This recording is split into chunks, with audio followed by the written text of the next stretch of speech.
It's finally time. Lies of P is here, and it's pretty good. Lies of P, in case you were not already aware, is a Soulsborne take on the tale of Pinocchio, but this time it's set in a dark and dystopian alternative universe where puppets were invented to make the lives of their owners all the more carefree and easy. However, no paradise lasts forever, and neither did this one. Eventually, all the puppets succumbed to what was known as the puppet frenzy, where they all turned on their owners and masters. The remnants of this destruction can be constantly seen as you explore the game, and the environmental storytelling involved with this is exceptionally well done. Paired with all of this is an incredibly robust combat system, stellar graphics, near perfect technical performance, and some phenomenal music and sound design. And this leads us to a stance where we're just left looking at Lies of P and realizing it is a fantastic game from a relatively unknown studio. And while it has some eccentricities and things that I hope get patched or fixed in a sequel, I still think this is a fantastic game and one of the biggest surprises of the year, which is really saying something because in and of itself, this year has been packed with some fantastic games. Lies of P isn't perfect, but it is really good and without a doubt worth checking out. In this review, I'm going to go into detail over a couple of the things I think are really good and a couple of other things I think could be improved without spoiling anything, so rest assured I'm not going to show you anything that will harm your experience with the game when you try it either on Game Pass or on any of the other consoles or platforms that it's launching on. As always, make sure to subscribe to the channel if you enjoy the video and you want to see more reviews, because subscribers are the only thing that give my life validation, so that would be good, right? It's like a YouTuber asking you to subscribe. It's just like, yeah, daddy, love me. But with all that said, let's get into it. Now, I played the demo back when they released it earlier this summer, and after experiencing a few hours in Krat, the city in which the game is set, I was already sold on the core mechanics of the game. However, we've seen before that just because a demo is good does not mean the final product will necessarily also be good. So I was very excited to see what the final game had to offer, and it was largely what we expected. As I mentioned earlier, this is a Souls-like game with your standard action RPG elements, stat-based progression and leveling, interwoven level design, and at times overwhelming difficulty. These games are often defined by their combat systems, which is why it's wonderful to report that they've managed somehow to maintain a high level of complexity and balance even at higher levels later in the game. While the leveling system won't be anything new to veterans of these types of games, the weapon customization system is super cool and relatively novel. Being able to swap out blades and handles for different stat effects or movement sets was pretty cool, but I do have to say that while it's fun to experiment in the early hours, I don't think it's as viable as simply picking a weapon you are comfortable with and upgrading it over the long term. You see, every time you take out a big boss, you get what is basically like in Dark Souls or Elden Ring, it's like their soul, and then you can redeem that for a really fancy specialty weapon from a vendor that you find relatively early on in the game after about 5 hours. All of these specialty weapons were a good bit more powerful than the regular weapons you would find in shops or simply exploring. This might not have been entirely intentional. It might be something they balance and adjust and tweak over the next couple of weeks as the game comes out and gets balanced in response to everybody playing it, but it did feel as though after you played for a few hours and you really got your feet under you, there wasn't much reason to experiment with the weapon customization system, which is for me a big bummer because it's really cool on its face. It's just not as practical or as viable as getting a really powerful specialty weapon and then becoming an expert in that. In fact, by the time I reached the half point of the game, I had settled into the use of 2 to 3 weapons that I would swap between depending on the enemy type, because some enemies have weaknesses to fire, others to electricity, and others don't seem to have any clear weaknesses, in which case I usually would just use a more powerful slashing or blunt weapon to deal quick, high damage without any specialty effect, especially because you can apply status effects using grinders onto the blunt or regular weapons that don't have elemental effects already built within them. Now, it's also important to note that depending on the weapon archetype, they will have different moves and attack timings associated with them, so players will be very well served experimenting with what they like and what they want to specialize in. Needless to say, swapping between a dagger and a gigantic wrench is a little jarring, especially if you're trying to swap between them during a boss fight, where sometimes the first phase of the boss will be particularly weak to one type of elemental damage damage, but the second phase will be weak to a different one or none.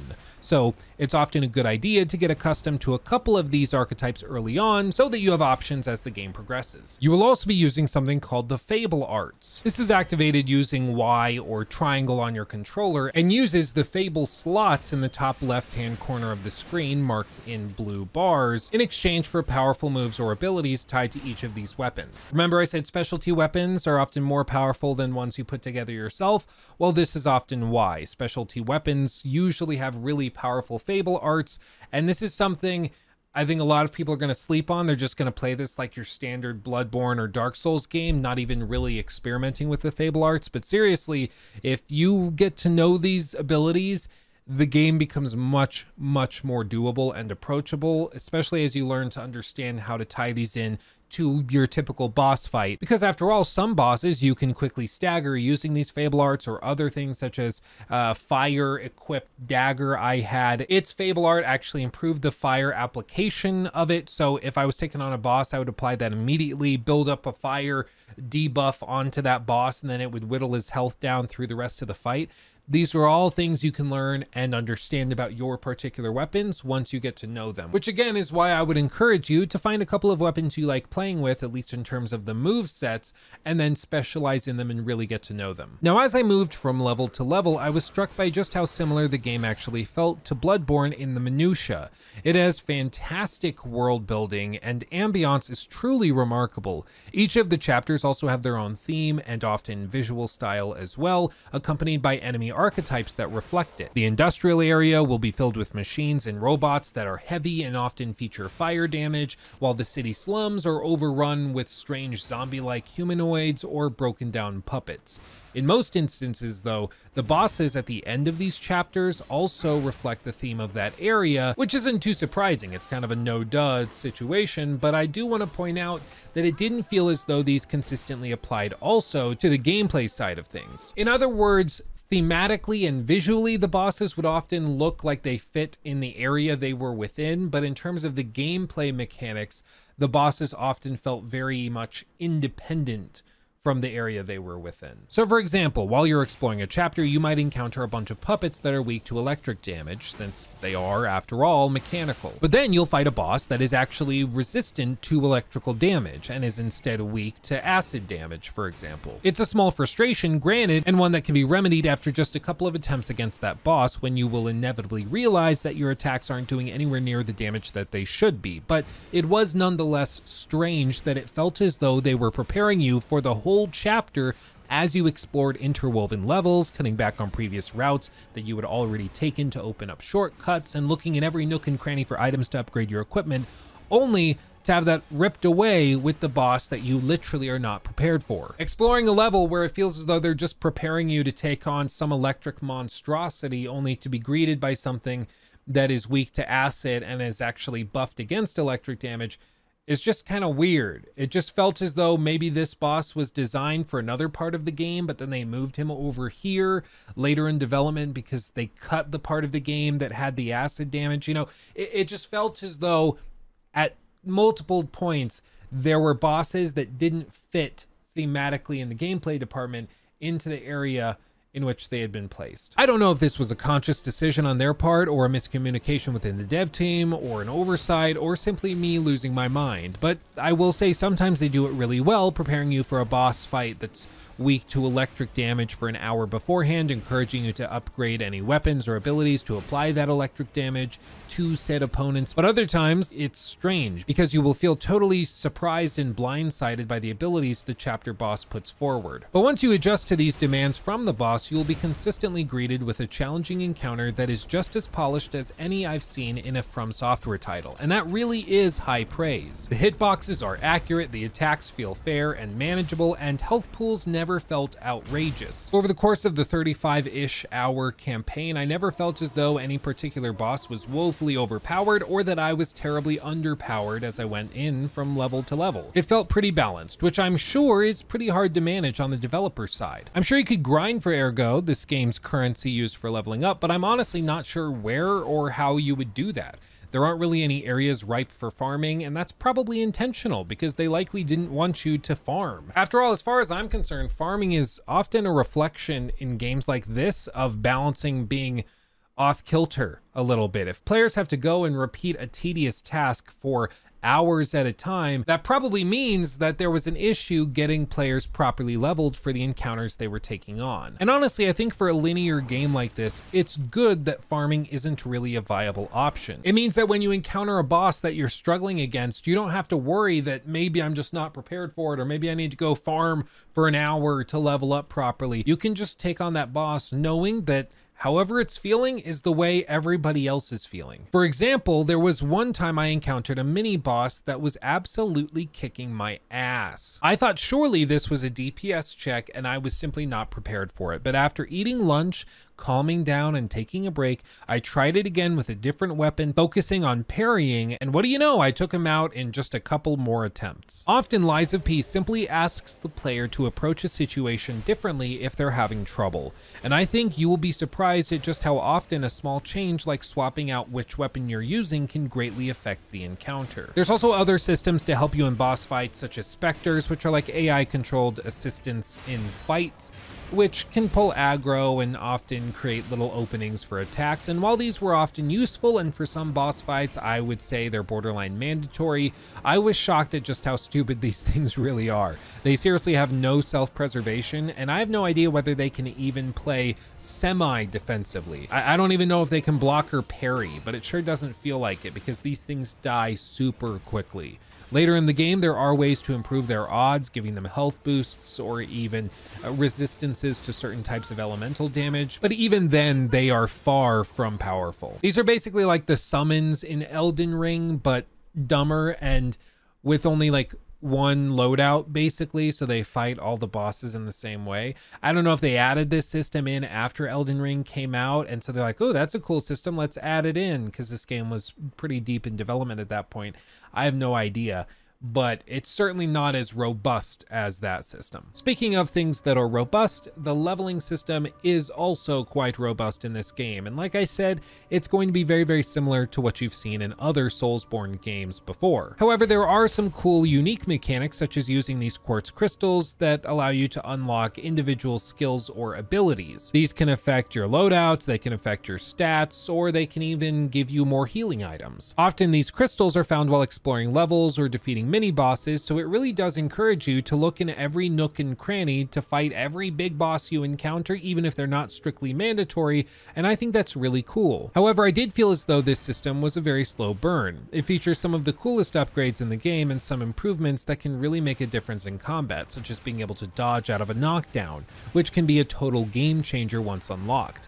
However, it will probably take you 15 to 20 hours of gameplay to really start unlocking these abilities in a meaningful way. I would have loved to have seen more of these crystals handed out earlier in the game so players could get more of a taste of what they had to offer. And speaking of things to offer, Lies of P has a vast assortment of boss encounters, enemy types, and areas to explore with different mechanics to experiment with. There really is a lot here, and it makes it all the more insane that this game is a Game Pass title day one.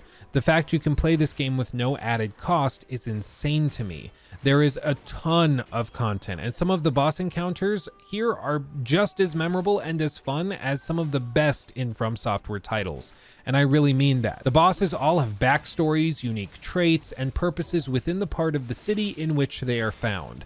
After taking down some of the bigger bosses throughout the city, you'll even feel seismic shifts in the world around you as you continue to explore it. I won't spoil anything too specific, but there was one encounter about a third of the way through the game where I took down a boss that I would normally have thought would end the game. It was so epic. And after that encounter, the entire world changed in a very noticeable way. Not just narratively, but also mechanistically, with enemies behaving differently afterwards. It was really, really cool, and something I don't recall seeing in many other games like this. It was just honestly awesome. And this is something I really have to give the developers credit for. Often, people, when they hear that there's a new Soulsborne game coming, they are just braced for the Dark Souls and Elden Ring and Bloodborne comparisons ad nauseum, and they're just already braced for it. But the question at the end of all of this is whether or not the developers have managed to carve out their own niche. Whether or not the game is worth playing for its own sake, not simply to tide oneself over until the next actual Soulsborne game comes out. And this is perhaps the best compliment I can pay Lies of P, and that is simply that this is a phenomenal game by itself. This isn't a game you're going to be playing to hold yourself over until the Elden Ring DLC comes out or until Bloodborne 2 or whatever. This is a game that is just great by itself. It doesn't have to hold you over until something else. It doesn't have to be in the context of another game from another studio. It's just a good game by itself. Even if you've never played a Soulsborne game before, I think there is fun to be had here. And if you are like me and you love Victorian-inspired settings, art styles reminiscent of a steampunk 19th century France, and an engaging combat system that can keep you captivated for dozens of hours, this very well could be one of your favorite games this year. It certainly takes inspirations and even downright copies parts of other games that we've come to know and love, but it manages to introduce plenty of its own unique elements, such as the customizable arm tools that I haven't even touched on yet, in addition to the weapon customization, the unique boss encounters, and much, much more. I have no doubts that over the next few years, people will certainly still be talking about a sequel to Bloodborne, but I also have a feeling that many millions of players will also be jubilantly excited for Lies of P2 once they've seen what this game has to offer and what this team is evidently capable of. After the demo, I had really high hopes for Lies of P, and somehow they have managed to surpass them. It certainly has a couple of quirks here and there, things that I would like to see adjusted, such as making the weapon customization system more robust so that it's more viable in the late stages of the game, or boss encounters that better reflect the strengths and weaknesses of the areas they peruse. But all told, these are remarkably small gripes for a large game that is incredibly polished in an era of broken releases. And for a game that offers a truly unique setting and fulfilling and refined combat for dozens of hours, it's hard to say that this game is anything but a strong recommendation. And for those of you out there wondering about the performance, it runs pretty much perfectly. I mean, like I really have like nothing to say about it. It's refreshing to just have a game that works great, but it does. Like, I didn't encounter any issues, any bugs, nothing. It ran at a perfectly locked 144 frames a second for me the entire time I played it. It's ridiculously polished, and yeah, I mean, there's not much to say other than 2 big thumbs up. I also tested it on the ROG Ally, and it also runs on this with like AMD FSR2 enabled at 1080p, anywhere from like 50 to 60 frames a second. In some areas, it'll just lock to 60. Other times it'll float in the 50s. Just depends on where you are, but it also runs great there. All told, there's no question. If you're on Game Pass, this is an instant download. Support these devs.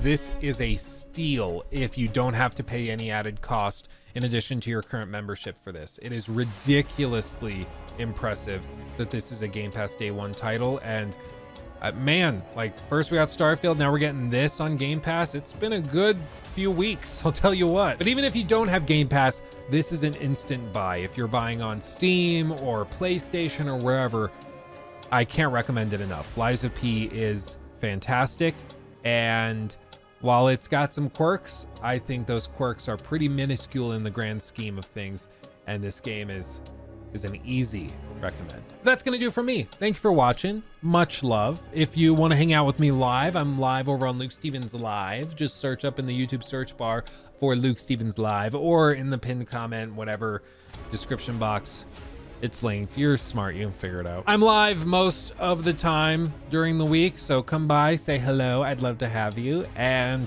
if you're going to be playing Lies of P, let me know in the comment section below. I'm actually really interested in seeing how many of you guys that are checking out these reviews are actually going to be playing it yourself. So make sure to let me know if you're going to be checking it out. But with all of that, thank you for watching. I love you all dearly. I'll see you in the next week. There's going to be some interesting stuff to talk about. So hugs and kisses. Stay safe. I'll see you in the next one. Bye-bye.